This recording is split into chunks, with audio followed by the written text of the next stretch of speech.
Hello and welcome back to my channel. My name is David Novak. I have been reading Our Twisted Hero by Yi Mun-yeol, and I'm going to reveal a little bit of the plot here, just because something came up that I want to talk about. So if you are planning to read this and don't want it spoiled, I would advise you to not watch this video. So far, I'm enjoying it very much. It's only about 120 pages long.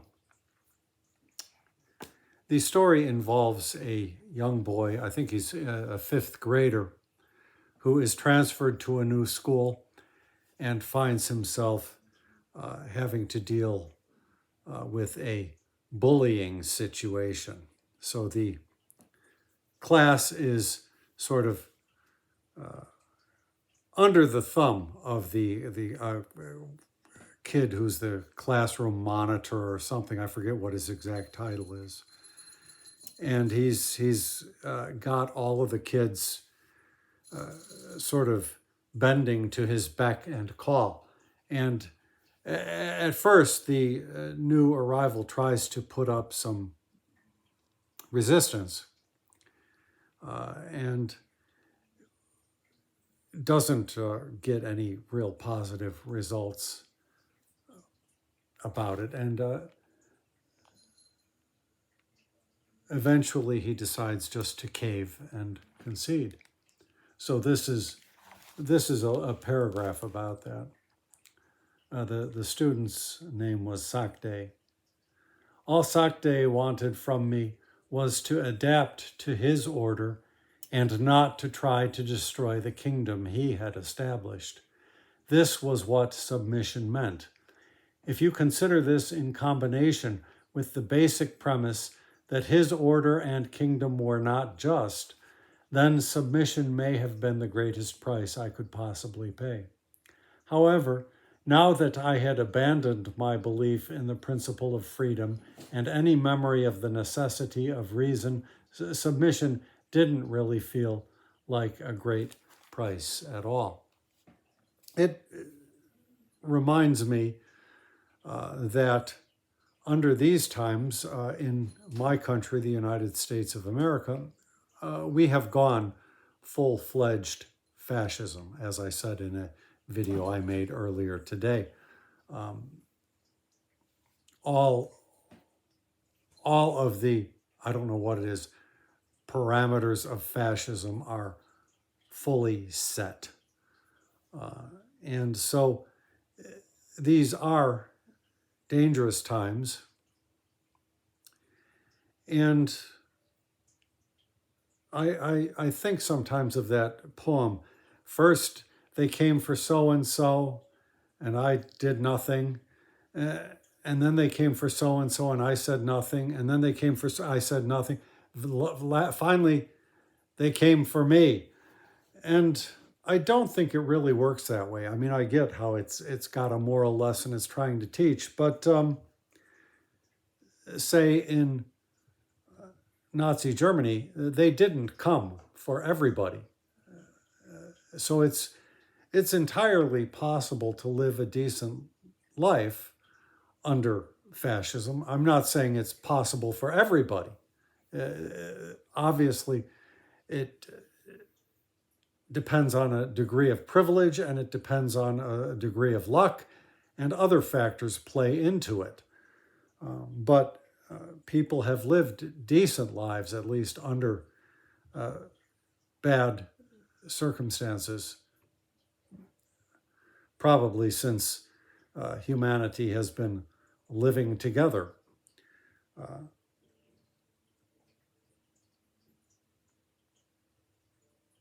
But that said, sometimes one prefers to speak rather than being silent.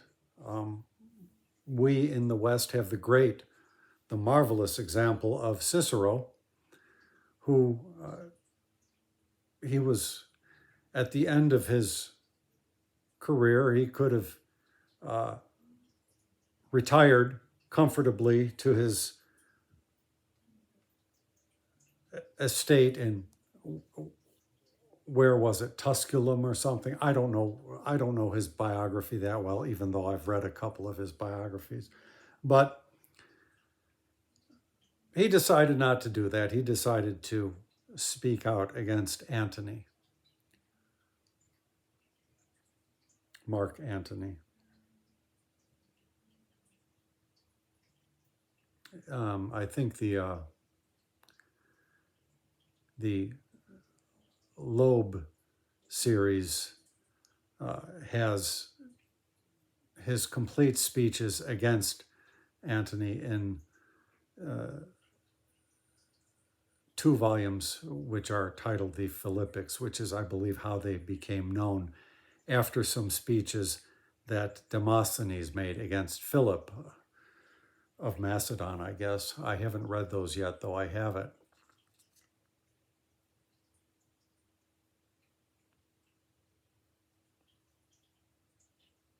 Somewhere I have a video in which I talked about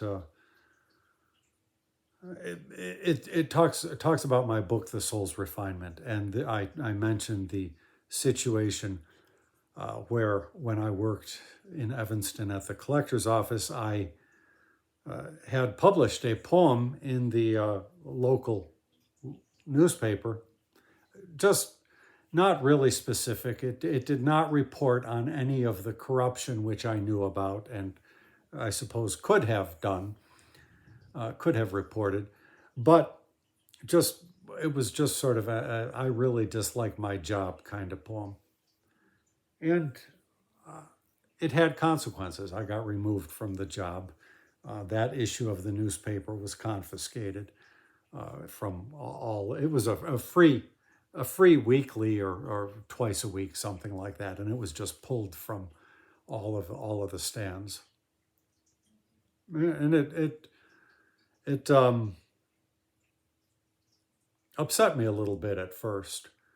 I had been working temp, and I was well used to moving jobs, switching jobs, so that of itself was not a big deal. And I had enough saved up, so I was able to not go back to work immediately. I lived in a situation where my rent was real cheap, and I did not work 52 weeks out of the year. I took what time off I could to devote to other purposes. So that in itself was not a problem. I was not all of a sudden forced to scramble. But nevertheless, it was kind of upsetting to have retribution for merely having penned some words.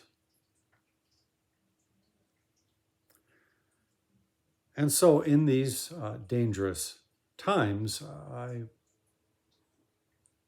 realized that, especially now that the Muse has been having me write poems that are dealing with America in its current political aspect, that some of these poems could potentially produce blowback of some sort. I have no particular desire to be a martyr. I'm not a particularly courageous person, but on the other hand, I do serve my muse, and I happen to have this channel, and it's a perfect vehicle for this stuff. Why not contribute to the public discourse?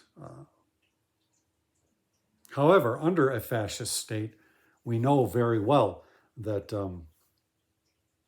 Donald Trump explicitly tries to get enemies of his killed.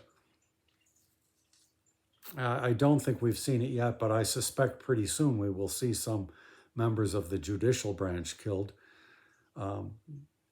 He had his adherents going after members of Congress and trying to hang Mike Pence, the vice president um, 4 years ago. And of course, now his power has increased substantially. I am just small fry, so I don't have any particular fears about that. Um, I don't foresee any kind of an end such as Cicero faced, which I ought to add as well that Augustus, I believe, approved it, but later on he came to regret it. So that I guess speaks nicely on Cicero's behalf. But in these perilous times, one must consider this. And one of my poems that was up, and it was short enough to become a short, and I think those get wider distribution than regular posts such as this. So they reach a broader audience, provoked so far a couple of comments. One was to the effect that Elon Musk, you watch this guy or something like, as if the poem contained something that was threatening, which it did not. It was simply a poem. But people in these positions do indeed find the truth threatening. And then there was another one, and comments on YouTube are real funny. Sometimes you get notified of them, sometimes you don't. Sometimes they appear in the app, sometimes they appear in the Studio app, which is the app that the creators use to edit their videos a little bit and stuff like that. And sometimes they appear in that app if you happen to click on something. And so all of a sudden this other one appeared, and it said, not talking to me, but I guess talking to somebody else, I'm going to find out where this guy lives, and I'm going to report him.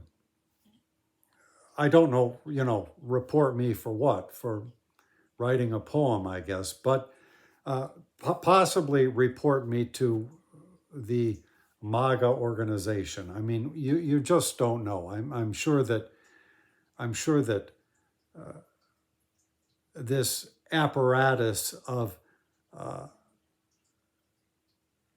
Trump acolytes has its scribes and whatnot jotting everything down.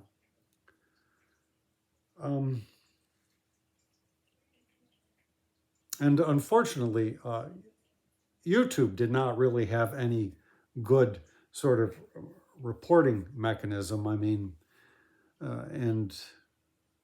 but I mean, if there is another creator out there, perhaps you can tell me how you deal with this kind of thing. At this point, though, I'm not planning to curtail my tongue. I mean, why would I do that?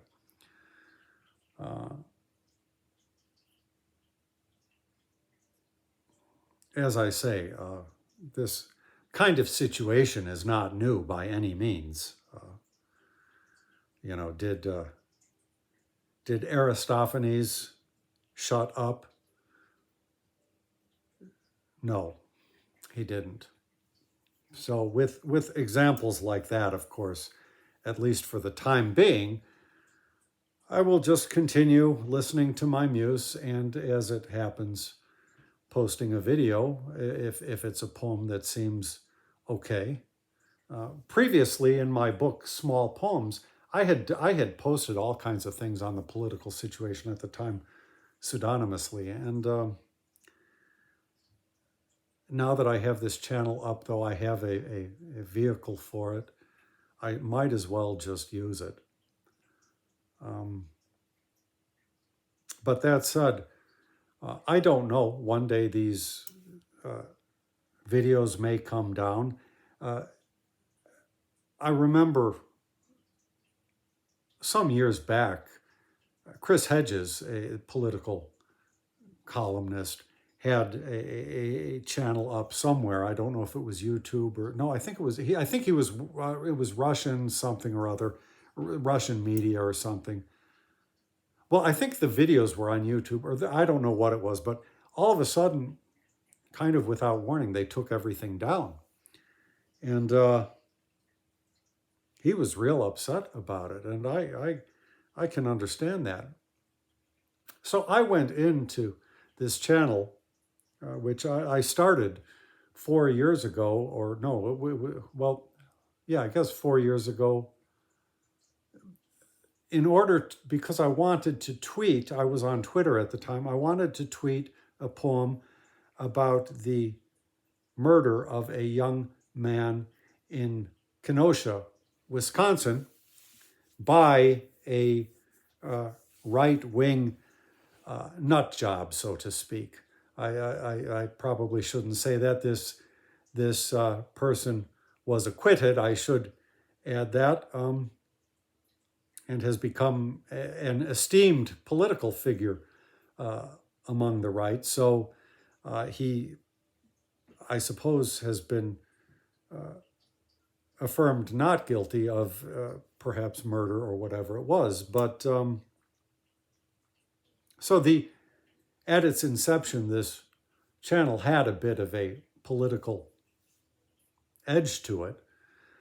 At the time of the insurrection, or the riot at the Capitol on January 6th, I was in the midst of writing a book, and I wrote a couple of poems that touched on it. And one of them, a poem for Ashley Babbitt, at that time had been the most viewed video that I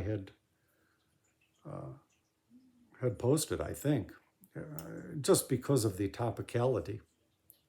And some people were mad, and some people liked it. But so it's entirely within keeping with this channel for me to just continue doing what I'm doing. But I early on said to myself that I am not going to be attached to this channel. I'm not going to feel any sense of attachment. So if all of a sudden one day this stuff just disappears, it's not gonna affect me this way or that. I just don't care.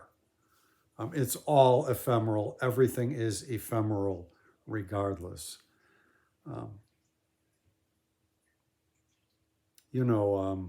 I watch occasionally, but not often, a channel in Australia, Friendly Geordies, and this young chap is a comedian of sorts, but he also does sort of investigative journalism, pretty hard-hitting when it comes down to it.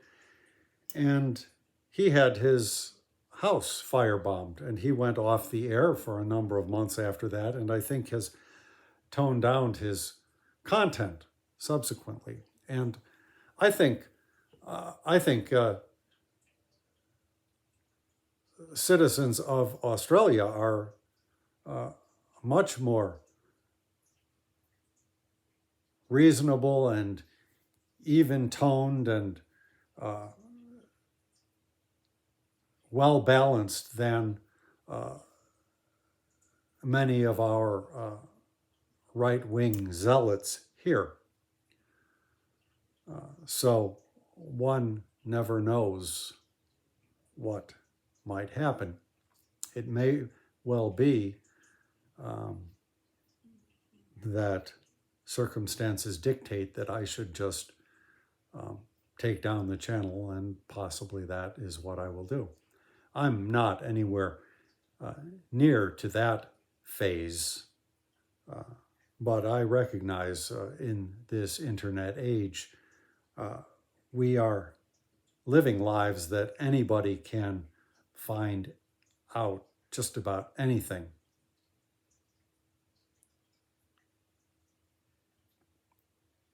about. I speak and I don't know what I'm saying. So I thought I would just share that little bit with you. And talk to you later. Thank you.